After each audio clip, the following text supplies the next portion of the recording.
Welcome back to my channel. माझं channel आहे Miss Pooja Sangvi's kitchen. तर आज मी आणि माझे फ्रेंड्स कॅरम खेळतोय. आता आम्ही सायकल खेळून आलो आहे. तर आता आम्ही एक कॅरम खेळतोय.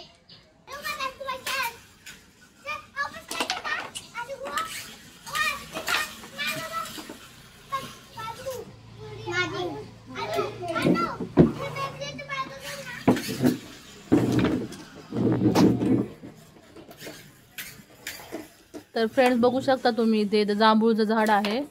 तर खूप जास्त जांभूळ आलेले आहे त्याला. आणि हे व्हिडिओमध्ये दिसतात का नाही ते काही समजत नाही, पण हे जांभूळचं झाड आहे. ते हे समोरचं पण जांभूळचं झाड आहे. आणि हे जे आहे ते हे आंब्याचं झाड आहे. तर इथं सानवीचा छान असा कॅरमचा गेम चालू आहे. चला बाय करा आता सर्वांनी. व्हिडिओ व्हिडिओ आवडल्यास तर लाईक, सबस्क्राईब आणि शेअर